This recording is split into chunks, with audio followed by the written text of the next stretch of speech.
Kia tau te rangamari e, o te rangi e tu iho nei. O papatua nuku e takoto nei, o te tau e awhi nei, ki runga I a tātou, tihei mauri ora. May the peace of the sky above, of the earth below, and of the all-embracing universe rest upon us all. Kia ora. Thanks, Chris. Kia ora, everyone, and welcome to this Discussing Tourism webinar. My name's Steve Hanrahan. I'm the Advocacy Manager for TIA and Facilitator this afternoon. So thanks for joining us during Mental Health Awareness Week. And our focus today is on wellbeing and resilience. Tourism businesses and their people are under significant financial and emotional stress. And at this time of tremendous uncertainty, it's important to focus on what we can do, change and manage. In this webinar, we'll discuss some of the emotional challenges the industry is facing and how to manage wellbeing in times of crisis. Our panellists today are Tim Alp, Chief Executive of the Juicy Group, Linda Keane, Chief Executive of the Tourism Export Council, and Rhonda Perry, Wellbeing Facilitator with Kia Puawai. The format for the session is a 5-minute update and overview from each panellist with the opportunity to ask questions at the end. So please note, as you all well know, the Q&A button at the base of the screen and send your questions through. The webinar is scheduled for 30 minutes, but may run over by up to 10 minutes depending on the number of questions we have. First, we'll hear though from Chris Roberts, our TIA CEO, to say a few opening words. Chris. Thanks, Steve. Look, I just want to acknowledge how hard this year has been and continues to be for our industry. And many of us have had to make decisions regarding our businesses and our people that we never thought we'd have to make. And that change and that uncertainty can take a real toll. So it's important for everyone to be looking after themselves and their teams, getting the support that you all need in these demanding times. Those of us who have been around for a while have experienced the ups and downs of tourism, but the impact of COVID-19 is something else entirely. This is a new situation. We're all learning to navigate it as we go along. For us, people matter has been one of TIA's 4 key values, and it's a focus now more than ever for us. TIA also recognises that a key enabler of tourism success in New Zealand will be having the right people in the right place at the right time. So it's vital that we take care of our people now. We're certainly going to need them later. And businesses that support the well-being and mental health of their people will benefit at both the individual and the business level. Business leaders and owners also need to look after their own well-being.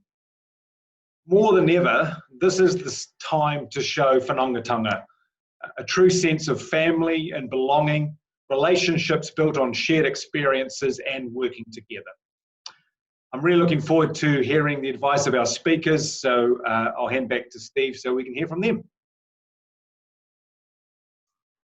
Great, thanks Chris. Our first panellist today is Tim Alp, Chief Executive of the Juicy Group. Tim's been a strong advocate for managing mental health, and I've read his LinkedIn postings with interest. Tim, it's good to have you here today to give an operator's view on how you've managed through the challenges that this year has brought about and how you've looked after both your own mental health and well-being as well as managing the well-being of your team. So over to you. Thanks, Steve. Kia ora, everybody. First of all, thank you so much for having me here today. And I just want to acknowledge TIA for putting together this webinar with regards to wellness and resilience. I think it's a very topical topic at the moment, and congratulations for actually bringing this out and having a conversation about it. I think it's vitally important, especially with what everyone's gone through over the last sort of 6 to 8 months. Again, my name is Tim Alp. I'm the CEO of Juicy, and I'll take you back to, I suppose, really to March, really for us. I was up in Europe. I'd gone up for ITB, which was cancelled at the last minute. And I went up there, continued on anyway, and went and met with some of our suppliers. And when I was up there, I realized pretty early on that there was something changing, something was happening. I met with a few of them and started some minor things were happening in Europe. And sure enough, I got back to New Zealand, and within sort of 2 weeks, 10 days, 2 weeks, our world sort of came crashing down, as did most in the tourism sector when the borders closed. It was for us a huge jolt. We were just coming out of high season. Things were going well. The forward book was looking quite strong for this summer coming in. We were starting to get business coming in, and all of a sudden it all closed, and very, very quickly. Like all tourism businesses, we had got into we had to get into pretty aggressive modes to reduce cost, and unfortunately that came as a result with staffing. At the time, we went to level 4 here in Auckland. We closed down our branches. We parked up all our vehicles. We had to deal with all personnel. It happened very, very quickly. We also had to deal with lots of customers who were either on the road at the moment, so they were out there driving and staying in our vehicles or in our accommodation. We had to deal with that. So it was kind of crisis management on full tit, and we kind of looked at it and said, how can we get this? How can we resolve this issue and move forward? So we had to do it pretty, really quickly. And it was sort of all hands to the pump. We didn't operate our rentals business over that period. We hibernated, and we decided that we were going to, just try to sort of wait this out. Didn't know how long it was going to be. Unfortunately, then we now have the famous title of being involved in New Zealand's largest ever car heist over lockdown, which was unbelievable, really. I'm sure most of you would have heard, but we had 98 cars stolen from our secure lockup in the middle of lockdown in Auckland here, level 4 lockdown. So that was a massive, massive thing for us. I'm pleased to say we ended up getting 94 of those 98 cars back, but that was a huge impact for us at a time when we were already hugely hurting as a result of what's going on. Part of the big things we had to deal with initially was around dealing with our customers. As I mentioned, a lot of them were on the roads. We had to get them back in and manage that. We also had to manage a lot around customer refunds, people who had booked or who were on the road and were dropping off early. We had to also deal with suppliers who we were working with, who, all of a sudden we couldn't pay, or the money had stopped, the taps had turned off. We were sort of 85% international. And so it all happened very, very quickly, and at the same time having to deal with staff. And I think from staff was the hardest thing from our perspective, as I'm sure it is with most of the tourism businesses out there. We had a staff of over 430 people in our business across manufacturing in New Zealand, Australia, and the US, across our different products, whether it's rentals or snooze or cruise. And we had to cut costs very, very quickly. And that was by far the hardest thing that we ever had to deal with. But we decided to go hard. We did make advantage of the wage subsidy in both New Zealand and Australia with JobKeeper, and that was it was great for us to be able to do that. We were able to hold on to a lot more people. We were probably pushing out the inevitable, but it was a way for us to continue to keep people on board when we just didn't have the work for them. But inevitably we would have to make those cuts, and we have had to make those cuts, and that's been, as I said to you, probably the most difficult thing. And as a leader in our business, our people are our family. We've got people who've been with us for 15 years, and to have to see them go has been probably the most difficult thing that we've had to deal with. The one thing I would say though is our people have been really resilient, and we got all of our people in our head office here. We had 70 people. We're now down to about 17. And we got all the ones who left, we got them back for a function about a month and a half ago. And it was the most amazing thing to do, because what you realize is that they're all okay. They were desperately upset to be leaving. They felt very passionate about their business. But what was really good was you seeing them getting into other opportunities, or some have gone back to study, or some are just spending more time with their family. And it was quite cathartic for us as well to see that they're actually okay. So I think dealing with our people and also dealing with our partners and suppliers and everything else has been pretty challenging. For me personally, as the leader of our business, I've had some real challenges over this time. As Steve mentioned, I've sort of put pen to paper, or fingers to keyboards, and I've wrote quite a bit in terms of my experiences. And I think one of the biggest challenges that I had as a person, I kept finding myself constantly looking back. And I wrote an article called, Don't Look Back in Anger, the old Oasis song. And the idea around it is that what I keep doing was focusing on what has gone before. I remember when this time last year when we were doing this, or we were launching that, and it's really unhealthy, but it was the thing that I keep going back to. And I don't know what it was. Maybe I was just wishing I was back in the past. And it was really hard, because social media, also those of you who are on social media, constantly get reminded of this is where you were this time last year, or this is what was happening. So I really struggled with it. And personally, I had to, I found it really cathartic, as I said, to put it down and write out my experiences. And I'm also one person who really struggles with sleep. And I have always done for a long, long time. I've got an active brain. I wake up, I can never get back to sleep. And I always thought it was because I was, I was just someone who just wanted to get on with the day. I didn't need a lot of sleep. I could just get out there and do things. What I realized was I was waking up because I was bloody worried. I was worried about the future of our business. I was worried about our people. I was worried about my own future, what this was going to look like. And so I ended up going out there and after sort of trying every other thing to try to get sleep and try to de-stress my life, I ended up going out there and getting some help and speaking to someone who was able to, who had no vested interest. And what you find with these things at the moment is that people are constantly giving you advice. And it's great, like a lot of people phoning you up and giving you advice. In fact, it got to a point where I could keep getting called by everyone. You guys, I'm sure, are the same, just checking in on you. I actually felt like I kind of had COVID because everyone was calling me the whole time, wondering how I was and what was going on. But it's really good. But what I found with going and seeing an independent person was that they had no vested interest. All they cared about was, understanding and listening to me. And it was actually really therapeutic. And I ultimately got some medication which helped me get better sleep and sort of being able to deal with things a little better. And it's made a huge difference to my life and ultimately to the way that I lead our people and our business going forward. So look, it's been a challenge. I said to the guy at the panel before when we were talking, it seems to be 2 steps forward, 3 steps back at times. But I'm getting out of bed in the morning and I'm getting on with it, and we will get through this. How it looks and what it looks like is unknown, but we will get through it. The other thing I just wanted to quickly touch base on, provided I got a bit of time, is that one of the other hard things for us is not knowing what the future holds. And I don't know if you guys are like us, we've done probably close to 100 reforecasts of our businesses because everything changes. Trans-Tasman was going to be July, then it was going to be October, and now someone's saying June, and all this unknown is really, really scary. And so we're constantly having to reforecast and revisit. And we've taken quite a conservative view, probably quite the right thing to do. And that's been really tough as well. I mean, if someone just said to me, in December next year, everything's back open, then that would suck.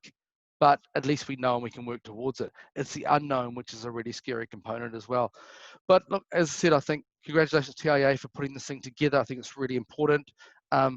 I welcome anyone to reach out to me if you want to share any experiences of what we've gone through here. We will get through this. Tourism people are bloody resilient, and it's a great industry. And it will come back, and it will come back really quickly as well. So thank you. Kia ora. Thanks, Tim.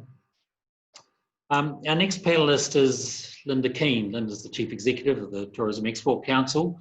Welcome, Linda. Great to have you with us on the panel to share your experiences on how operators can manage well-being of themselves and their teams, as well as the current pandemic, which you're obviously closely. You've also worked on the front line with operators after the Kaikoura earthquake, so you have seen the impacts firsthand. So welcome, and over to you. Thanks, Steve. And Tim, you're a rock star, mate. Thank you for sharing that. That was awesome. Yeah, so I'm just taking a slightly different tack, and I'm really reporting more from an observer's role and working closely with the Kaikoura tourism industry and the community, because it is a small community, and after the earthquake, very unsettling time. And I'm going to talk about these waves of response. Because obviously with an earthquake, there's a very early response time of 1 to 7 days where, is everyone safe? Are you okay? And then there's the bewilderment that comes out as the community look to each other, look to other people outside of New Zealand that are not experienced the trauma and the devastation of an event. And thinking, how are we going to get through this? And so this first wave really lasted for 3 months of a high level of uncertainty and unknown. And that was because the government had to do an assessment to decide, will they reinvest and rebuild State Highway 1? Because the access was completely cut off apart from air or the ocean. So for the first 3 months, the community was quite somber. and because they were trying to wait the patience that was needed to hear from government what exactly the plan was going to be, created an enormous amount of anxiety.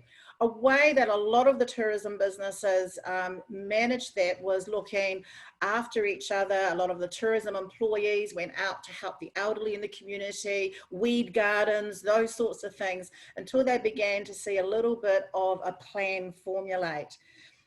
From a business leader's point of view, if I'm thinking of the council staff, and some of the key tourism businesses who were the business leaders in the community, it is, and this is very applicable for all of you as well.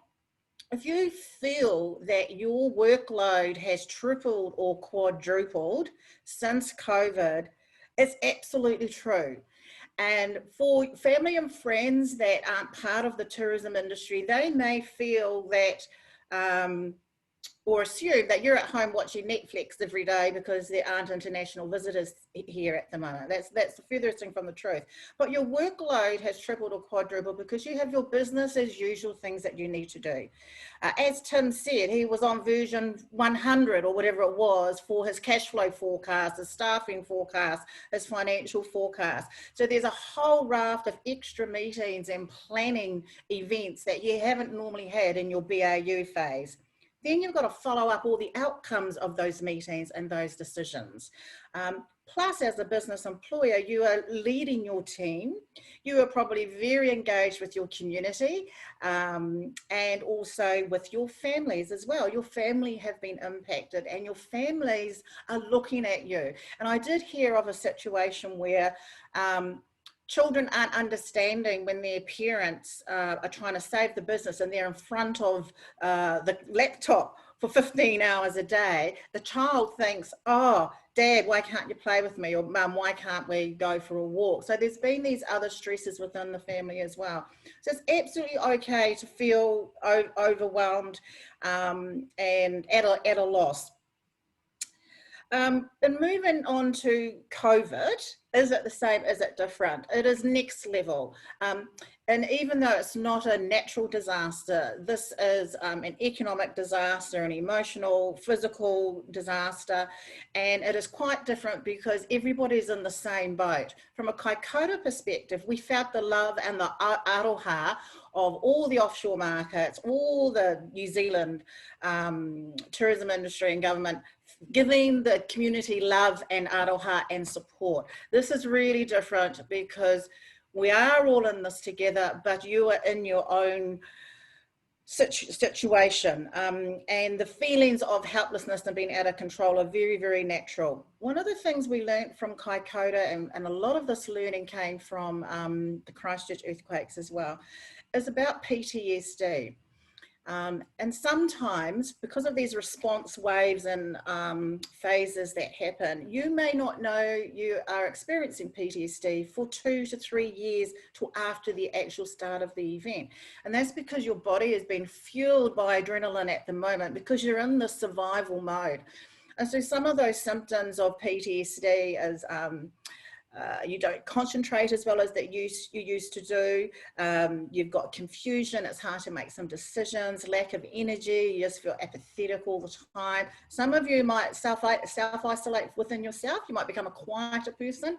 Some of you may use alcohol and drugs more than what you used to. But PTSD is a very real condition. And you may not have it now, you know, we're 7 months into COVID, but keep an eye on yourselves and each other. You know, lack of sleep is probably at the top of the list, but it is a real thing, just like grief is. For many of you, and in case no one has said this to you, thank you for being such a great business person. You know, from out of nowhere, you know, the 20, 30, 40 years that you've been working on this business, you've built it up, you have plans and a future for that business. All of that is gone. You might have been thinking in 2 years' time you're going to exit from the business or you're going to sell the business. You may have a family member that you're trying to look at some succession planning for the business. All of those future dreams and plans are out the door. So that grief cycle that you normally have with denial and anger and depression, they're also very real. Very quickly before I finish, for the business owners, what we found from Kaikoura and also what I found through this COVID period with tech, have goals and objectives, share them with your team, regularly update them and measure the achievement of those goals and objectives, whether they're positive or negative, but just keep your team engaged. For staff, a little tip, you know, when you go to hospital and you're asked what's your pain level from 1 to 10, incorporate, you know, regularly with your team. How are you feeling today? Are you feeling at a 2? Are you feeling at an 8? Are you feeling at a 6? And one of the ideas I was thinking of is that we all, this might be a bit old school, the old white in and out whiteboard, in and out, where you tick whether you're in the office or you tick with you out of the office. If some of your staff aren't feeling confident to share that, you could have like a little bit of an in and out board where you have your names and you write you're a 4 today, and just keep like a little track of is it 4, 4, 2, oh, 6, you know, something nice has happened, or it's a 7. But otherwise, from a business perspective and also from your team perspective, communication is the absolute key. And please, if you are feeling flat, at a loss, overwhelmed, it's okay. It's really natural. This is a really big thing that we're dealing with. And yeah, just please keep supporting each other and also your families and your friends as well. I'll finish up there, Steve, if you like. Sure, thanks, Linda. Our third panellist today is Rhonda Perry. Rhonda's a wellbeing facilitator with Kia Puawai. So welcome, Rhonda. And we're looking forward to hearing about from you about how we can bring awareness to of what we're thinking, doing and saying, and whether that's helping or harming us. And perhaps you could begin with a brief intro on Kia Puawai. Over to you, Rhonda. Great, thank you, and kia ora everyone. It's lovely to be here. Lovely to be part of this panel, so I'm very honoured to join you. Yeah, so Kia Puawai is a charity. It's been established for about 3 or 4 years now, and the objective of this charity is to help the volunteers and the staff of other charities and community organisations deal with their wellness and their resilience, because often they are the people at the coalface and they're looking after our society's most vulnerable, and they often come from a perspective of not feeling they can or should look after themselves because there's so much, you know, worse going on out there in the community. And there's a cultural aspect to that too. So it's a lot of fun, and it can be very challenging, but it's extremely rewarding, as you can imagine. So I just wanted to acknowledge what both Tim and Linda have said, because yeah, I'm a resilience and mindfulness practitioner, and so much of what has been shared already this afternoon is tapping into the I guess having a lens of resilience, because it is about a lens, and I guess that's where I'm going to come from today. But just I've made some notes here, you know, Linda talking about self-awareness of where you're at right now in terms of that whiteboard, having a vision. You know, some of the most resilient people, they will always have something greater and further out that they are focusing on when there is adversity, because it helps filter their decisions and it gives them hope, and hope is a really important part of resilience. Also, Tim's reference to sleep, I cannot, in fact I could go on for about a day about the importance of sleep in terms of your body operating and your mind. Without sleep you can't learn, without sleep you can't remember, and we all know what sort of decisions we make at the supermarket when we're tired, what they look like. So yeah, get the sleep. Don't fool yourself that you're getting away with it, because you're not. Acknowledging milestones, checking in with each other, you know, the engagement and connection with people is so important. Journaling, great, Tim, that was just awesome. Yeah, downloading like that is a really therapeutic and healthy habit to adopt. So where am I coming from today? I am going to talk about one key difference between those of us who are resilient and those who have less resilience, and it's actually about where we focus our attention and the attitude we bring to what we find. So I'm going to say that again. What we focus our attention on and the attitude we bring to what we find. Because this determines our view of the world and our experience of the world. So I'm going to introduce you to this incredibly powerful, I never know whether to call it a limitation or a privilege, but it's a limitation or a privilege of our brain, and that is that it does not care whether what you are thinking is true or false, right or wrong, good or bad, even real or imagined.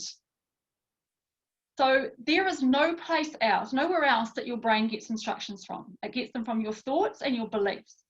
And as I said, it just doesn't care whether they're right or wrong or true or false. It just gets these instructions from your brain. So it's really important what we bring attention to, and therefore what we are generating thoughts about. So I just want to just break the session up for a little bit, and I'm going to take you away for about, I don't know, 30 or 40 seconds. So I'm going to invite you to close your eyes, and if you're not comfortable doing that, just lower your gaze towards the floor. And just take a couple of deep breaths. And what I'd like you to imagine is that you have half a lemon in your hand. So this is a beautiful, it's, you know, citrus season. So this is a beautiful yellow, fleshy, juicy lemon in your hand. And I'd like you to imagine putting that lemon in your mouth and feeling the flesh of the lemon, biting down into the lemon and feeling the juice kind of swirling around your tongue, because this is a juicy one. This is a good one. Good word, eh? Juicy. Swirling that juice around and just noticing what you're feeling. And I won't keep you hanging there for too long, but please, you know, open your eyes. And I can't see you, but I'm going to imagine, for the purposes of my exercise, that you've probably got a little bit more saliva in your mouth. And every time I do this, it was a very abbreviated version, but every time I do it, I get more saliva in my mouth. And the point of doing that is to prove that you imagined something. You had a vivid imagination about that lemon being in your mouth. And it caused a response in you. It caused a physiological, a chemical response in you, even though it was just an imagined thing. You know, it wasn't a real lemon. So it just goes to show how important it is, the instructions that we send our brain. And the brain's tricks don't stop there, because it also seeks evidence to prove anything that we're telling it. It's called the confirmation bias. And so if, for example, you set yourself a target of, you know, I am not going to eat chocolate, I am going to give up chocolate, there's no chocolate in my day, you know, no more chocolate at 3 o'clock. All your brain hears is the word chocolate. And so it's going to go out and confirm chocolate everywhere. You'll see chocolate everywhere. It's like if you were deciding to buy a red Suzuki Swift, and suddenly you see them everywhere. It's because your brain's job is to kind of seek out what it thinks that you're looking for. So if it thinks chocolate, it doesn't hear the not or the don't or the won't or the can't, it just hears the word chocolate, or it hears red Suzuki Swift, that's where your attention's going to go. You're going to start seeing those things everywhere. And this is really important, because if we start focusing on the negative aspects of this adversity, the lack of rather than the abundance, that is what we're going to start seeing. Our brain is going to, be really helpful, and it's going to start looking for those things because it thinks that that's what you are looking for. If you flip that over and you set an intention to, I'm going to focus on the silver linings out of this, what benefits have arisen, how have I become more creative, what efficiencies have we gained because of COVID, how have we become more resourceful, how have we developed other ways of doing the same thing. Those, if we choose to have that kind of filter with the way that we view the world, it completely changes our experience of the world, because our brain will then start seeking and searching for those more positive things. It will look for the benefits, it'll look for the learnings, it'll look for the, as Tim was talking about, meeting up with the staff 6 weeks later and realizing actually they're all okay. And that's awesome. Because if you'd gone in thinking, oh my, I've ruined their lives, this is a disaster for so many people, that's what you would have been seeking. That's what you would have been looking for. That's what you would have been hearing. And so I'm just going to share a little ridiculous story in the context of you guys being in the tourism industry, but I'm very indirectly related, and we rent out our house a lot for Airbnb. And 2 weeks ago, we had a small family gathering booking for 14, which the house sleeps 14, so that made sense. This is a very short version of a story where we ended up with a motorcycle gang at the house. And this was obviously quite terrifying, bikes coming down the driveway. It was a patching ceremony. And I spent, a couple of hours in the morning being far less resilient than I might like to think I am. And the thoughts that I had, the rumination, the imagining the future of my house in 3 days' time, what it was going to be like, and catastrophizing, which obviously was not serving me. My cortisol would have been going through the roof.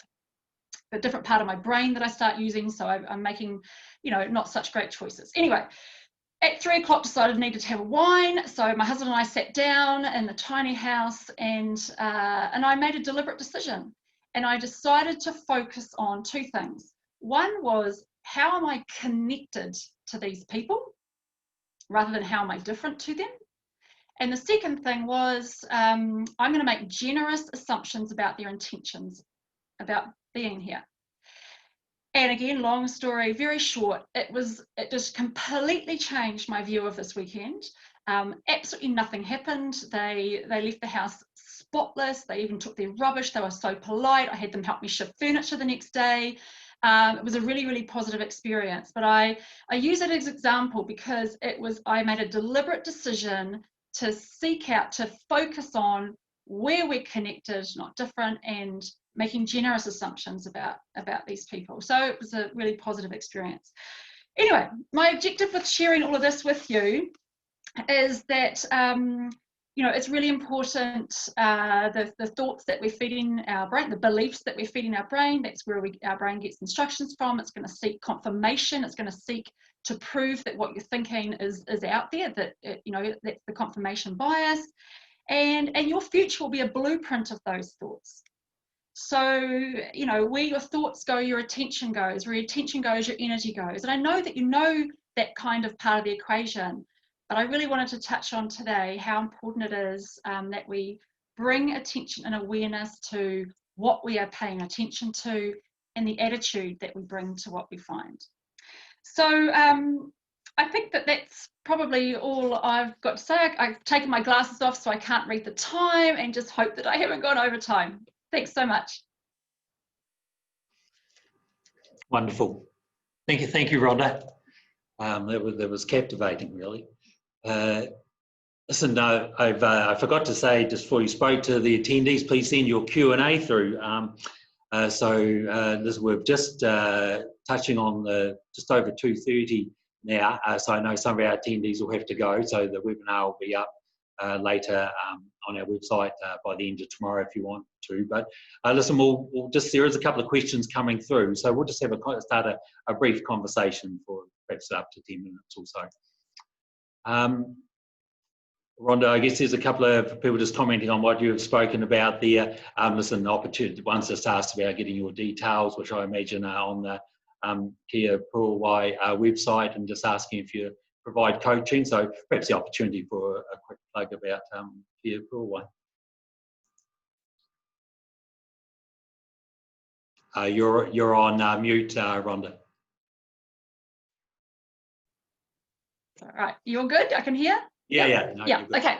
I was just saying, thank you, Anonymous. So Kia Puawai, what we offer is, we generally offer a program. Sometimes we do a half day or a full day workshop for an organisation. But yeah, I do personally coach. That's not offered through Kia Puawai, so I won't be promoting that on this particular call.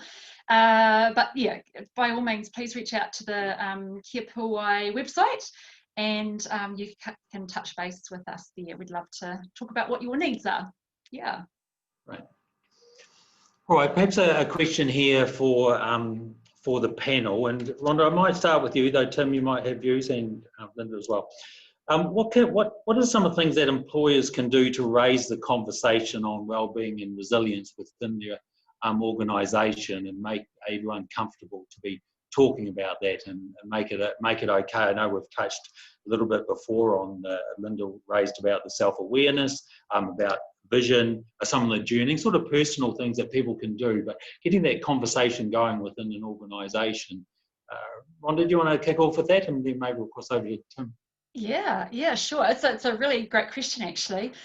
One of the things that I struggle with resilience when I go into organisations is that they often it's a term that's misunderstood. People tend to think of it as being this sort of mental toughness, and that it's conversations that start with, you know, harden up, mate, or put your big girl gumboots on, and it's absolutely the opposite of that. It is a soft-heartedness, and Tim and Linda have both brought bits of that into it. You know, it is reaching out to people, and I think perhaps it just, so in the workplace, it is a conversation that starts with gaining a better understanding of what it is, and that we are all going to deal with things in a different way. So COVID's a great example. None of us is immune to adversity, and in this particular case, the whole world is having to deal with this.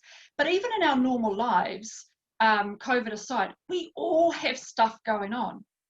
And I think that when people realise that, you know, one, we are connected because we've all got stuff going on. Two, we're connected because we're all perfectly imperfect. And I think that, you know, there's this kind of idea that we've got to be tough and hardened and have things bounce off us. Whereas resilience, and certainly when you bring mindfulness into it, is very much about kind of accepting what there is, recognizing what you can and you can't change. And so in an organization, if they can have a conversation around what resilience is, and that a key coping strategy is being able to make a good assessment of what you can control and what you can't. Because if you're trying to control things that you can't, you run around like a headless chook. And if you underestimate how much control you have, that's when you're putting your head in the sand. And as Linda would say, that's where you're isolating, that's where you're withdrawing, that's when depression sets in, that's when the disconnection happens. So yeah, I think that's where it makes total sense, and I agree. I think from our perspective, I think, you know, as by myself and sort of opening up around the challenges that I've had, it kind of makes it for other people in our business, it's okay to talk about it, it's okay to ask the questions. And I think that's probably the most powerful thing, is to actually just create an environment which is very open to sharing. I mean, we had quite a flat structure here at Juicy. We had lots of people, but we always had a very open door policy. But it's amazing how if you share and if you are prepared to open up and be vulnerable, how much that encourages other people to do exactly the same. And I think that's where we've seen the real benefits. Because I think, again, when I wrote some of my posts that I wrote, what I kind of blew me away was just how many other people are experiencing exactly the same thing as me, going through exactly the same thing, who came out and said, look, thank you for opening this up, we can have that conversation. I think it's the same in the workplace as well. If you have an environment which does encourage this, and and to say, you know what, things aren't necessarily always okay, but we'll deal with it together. And I think, I mean, I took one thing on there. I think you mentioned hope, Rhonda, and we used to have a sign in our office here that said hope isn't a strategy. I've now changed it to hope is a strategy. And I think right now, we've got to have hope, and we've got to have, and I think, again, my only bit of advice is don't be afraid to share, don't be afraid to engage with the guys, just be honest and open. Because it is tough, but if you are, then you kind of, a problem shared is a problem shared. Yeah, I completely agree with Tim, and it does come through from a leadership perspective that sometimes you do have to be vulnerable and share. Okay, I'm not feeling so flash today. Why? I didn't have enough sleep. Oh shit, I've got another report to do, or I've got another budget to prepare, or I've got to make another 4 people, because a lot of businesses are now on their 3rd or 4th wave of redundancies. And that is very, very draining on the business owner, because you recruit these people because of their their values and their attitudes and their motivations. There's a part of you in almost all of your own staff, particularly when you do it on a personal basis. And so besides and how to raise that conversation, or just to make sure it's a natural, everyday or regular chat box, I guess, and besides the whiteboard with the points, and so over a week you might see 4, 4, 6, 7, 10. The other idea I had was perhaps to print off a copy of the grief cycle, and also some of the symptoms of PTSD, and have those in your staff rooms, or if you're doing a Zoom forum or a Microsoft Teams forum, just remember, plop them up in front of everybody. So it is a visual, it's there, people are mindful for themselves, and they should also score themselves as well. And that might be how the conversation can start, that you say, oh, okay, I'm feeling like this morning I woke up and I was feeling like I was a 7. 3 days ago, I was feeling like I was, holy heck, I was overwhelmed with, deadlines, and I was feeling a little bit flat at a 3. So you could actually use yourself as that starting point, and see how others engage and share with you. Great, thanks, Linda. And you're right, I think you're all touching on, it's about creating the culture.